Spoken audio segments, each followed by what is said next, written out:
Eu fui estudar e vi que tem na psicologia um termo chamado intenção de implementação. O que é isso? O que é? É assim, ó. Se tal coisa acontecer, então eu vou fazer tal coisa. É uma capacidade do ser humano de prever cenários e como ele vai reagir. Eu tenho muito isso. Isso chama intenção de implementação. Todos os cenários possíveis. Isso eu não consigo não fazer isso. Isso é top. É de mim. Tipo, numa situação de perigo, uma situação boa, eu tô sempre criando cenários, assim. Isso é... O que você está fazendo é uma das coisas mais requintadas do treinamento mental. Mais requintadas.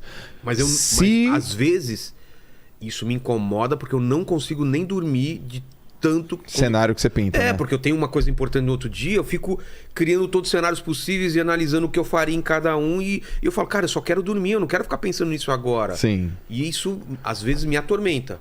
E aí, eu tenho a televisão, assistir uma série, ou tomar um Smirnoff Ice, ou fazer uns negocinhos, entendeu? Que aí você precisa da ajuda da outra pessoa também, né? Mas sim. Eu tenho algumas formas porque às vezes cara, é uma coisa que dói na cabeça. Dói de doer mesmo, assim.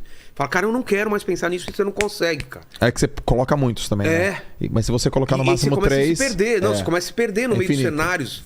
E aí parece o Guerra Infinita, o doutor Estranho fazendo todas aquelas... todos os cenários possíveis. Todos os cenários possíveis lá. E, cara, às vezes eu quero só dormir, cara. Já pensei o suficiente sobre isso. Sim. Isso é uma coisa que eu tenho que controlar, cara. Mas desculpa, você o que você pode fazer é só pintar ou desenhar 2 ou 3. É o que seria ideal.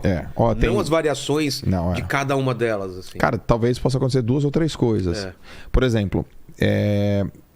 Mas não perde o fio do que você ia falar. Tá? Há uma semana atrás eu fiz um evento para 2 dias, chamado Hora H, treinando 3.200 pessoas. Tá. Beleza, tô lá no palco. Pau, pau, pau. Acabou a luz, brother. Tudo.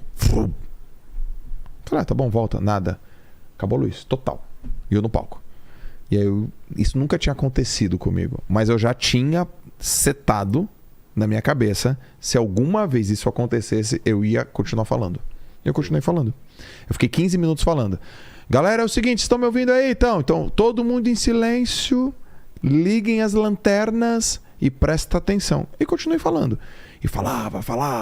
Aí eu desci, fui até a galera, não dá pra ouvir. Voltei pro palco e continuei falando.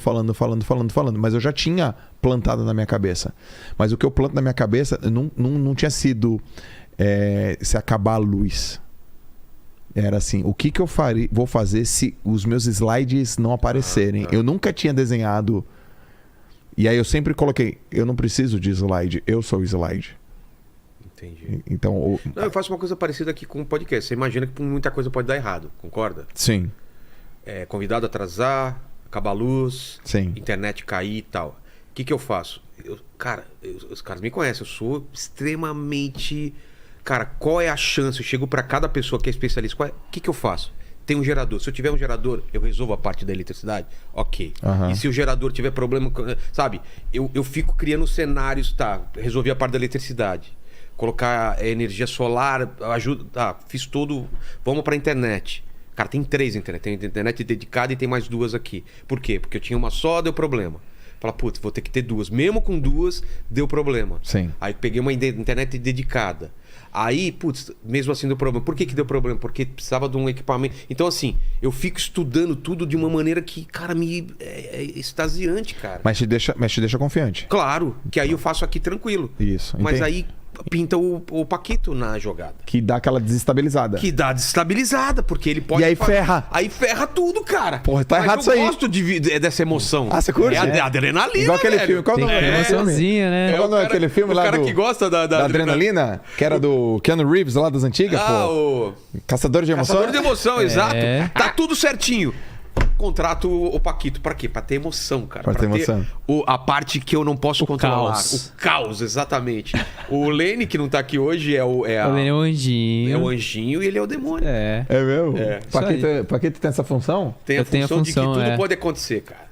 Tudo pode acontecer. Inclusive nada. Inclusive nada. Muito bem, cara. Mas eu fico nessa neura de, cara, como eu posso melhorar esse cenário a cada semana? Como eu posso melhorar a thumb?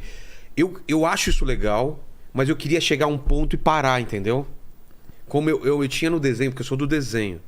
Pô, tá parecendo uma consulta aqui, desculpa, tá? Que isso, cara? Mas eu tinha isso no desenho. Eu aprendi no desenho o ponto de parar, porque senão era uma coisa exaustiva. Eu sempre queria fazer uma correção, porque no desenho, na ilustração, sempre dá pra melhorar. E chegava um ponto de tentar melhorar tanto que estragava a ilustração. Saquei. Imagina, a ilustração tá pronta, ok. Falta um Cara, esse olho aqui não tá tão legal, tal. Vou mexer isso daqui, o cenário e tal.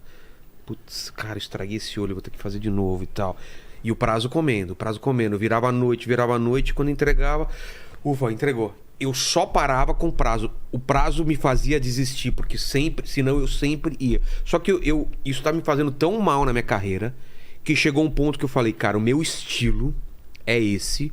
E eu achei um estilo que me limitava a acabar o serviço, porque aquele é o estilo.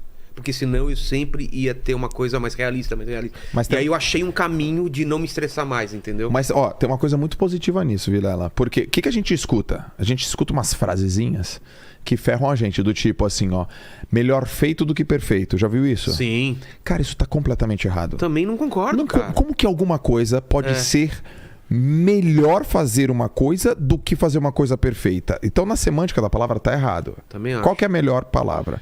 Qual que é a melhor semântica? Antes feito do que perfeito. Ah, sim. Entre. Eu vou traduzir o que você falou, não porque é? eu concordo. Antes, se você coloca tanto empecilho pra fazer aquilo, pra ficar uma coisa perfeita na tua cabeça e deixa de fazer isso durante anos, durante meses, porque, cara, eu só faço se for perfeito, então Sim. aí você tá errado. Tá errado. Melhor fazer, analisar os erros e ver o que pode melhorar e fazer de novo. É isso aí. Agora, se você tá fazendo e tem possibilidade de fazer melhor, Pô. você não faz, por que não faz? Pô. Tá escutando isso, Paquito? Paquito, hoje é pra você esse papo. Esse papo aqui é... Se pode fazer melhor, por que fazer pior? Não, e aí tem outra. Tem assim, melhor feito do que perfeito. Não, cara. Não.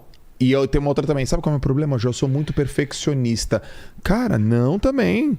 Porque a gente tem que fazer as coisas com zelo. As pessoas confundem perfeccionismo com perfeição. Tá. O que é perfeccionismo na minha concepção? É o melhor que você pode fazer até um prazo. Exato. O cara que quer ser perfeito, ele erra no prazo, ele não erra no zelo. Porque não adianta. Aí você não tá sendo perfeccionista, porque você errou o prazo. É o zelo. Tem o cara que acha que o erro tá no zelo. Não, a gente tem que ter zelo sim nas coisas que a gente faz. Mas é sexta-feira, às 5 da tarde, dê o seu máximo até sexta-feira, às 5 da tarde. E é óbvio que se fosse sexta-feira, às 5h30, ia ser melhor. Você teve mais 30 minutos. Então eu não concordo com melhor feito do que perfeito e nenhum problema que eu sou perfeccionista. Acho que a gente tem que trabalhar com zelo, mas a gente tem que entregar no prazo. Porque senão daqui a pouco faz de qualquer jeito. E eu não vejo problema E não tem zelo. Eu não vejo problema nenhum, cara, de você ter uma competição consigo mesmo, entendeu? Pô, da hora. Por que eu não fazer uma coisa sempre melhor? Por que eu não tentar, pelo menos? Por que eu não analisar os erros que eu fiz e tentar melhorar? Mas aí que eu te falo, tem isso que é bom e tem o extremo de você nunca estar satisfeito e entrar em depressão, entrar numa cobrança excessiva. Então, é uma coisa que o influenciador, ou o cara que trabalha com mídia social, o cara que trabalha com vídeo na internet, é uma coisa que você tem que pesar. Porque tem a sua cobrança, tem a cobrança do público e tem a cobrança dos seus amigos ou dos seus pares. Sim. E você tem que achar esse equilíbrio, cara. E eu acho, no meu caso, a cobrança sua é sempre maior do que todas as outras. Sim. Não é? Sim. Tem uma passagem Porque assim. você sabe o que você poderia fazer melhor. Tem uma passagem de um violonista. Aí perguntaram pra ele assim: quanto tempo você ensaia? Como é que é a sua frequência de ensaio? Ele fala assim: se eu ficar uma semana sem ensaiar, o público vai perceber. Se eu ficar um dia sem ensaiar, a minha orquestra vai perceber.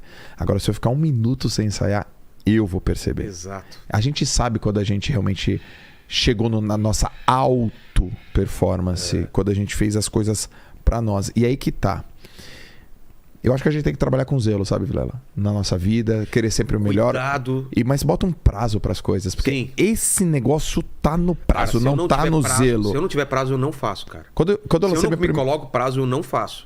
Lancei meu primeiro livro. Isso é muito importante pro pessoal Pô. entender, porque a galera que me pergunta, Vilela, eu quero fazer tal coisa, eu falei, faz, cara. Ah, não, mas eu sempre precisa de alguma coisa. Se o cara coloca um prazo, ele faz acontecer. É isso. Podcast, eu fiquei 3 anos pra fazer, porque faltava sempre alguma coisa. Sim. Veio a pandemia, E eu tive que fazer o podcast. Questão de sobrevivência. Exato. É. E aí fiz. Porque antes eu sempre tinha outra coisa. Não era a minha prioridade. Sim. Mas desculpa, eu tô te interrompendo muito. Que vai. isso, que isso. Depois tenta achar a linha do que a gente tava. Porque eu vou colocando outras coisas. Ajuda a gente aí, ajuda Paquito. aí. É. O primeiro livro que eu publiquei, quando você falou, putz, no desenho, eu sempre ia lá no olhinho. Sabe quantas vezes voltou na revisão pra mim? O que? O livro? Meu primeiro livro? E aí? 17. E era por quê? Porque eu tava com preciosismo, cara. Não, mas voltou por sua causa. Mandei o livro. Certo. Aí o cara, Joel, corrigi. Ah, tá. Dá a última olhada aí. Eu, putz. Acabava achando outras coisas. Tô de novo. Joel, resolvemos. Volta de novo aí. Cara, 17. 17 vezes. Pô, cara, não paria meu livro de jeito nenhum, cara. E aí, eu sempre tava insatisfeito. Por quê? É óbvio, porque o livro ia e voltava, passava, sei lá, 3 semanas. A cabeça mudou. Eu já era outro Joel, cara. Exato. Puta, eu escrevi isso aqui. Nossa, eu não considerei isso aqui. Eu não fiz um adendo disso aqui. Nossa, Joel, que bosta, hein, velho? Aí o livro voltava 3 meses depois, eu falei, nossa, eu não acredito mais nisso. Tem que ter outra... Cara, a gente tem que parir. Isso, cara. Tem Eu sei que parir. o que você tá falando, né? Então hoje, cara, meus livros 1, 2 vezes já voltam. Uma voltou, beleza, solta.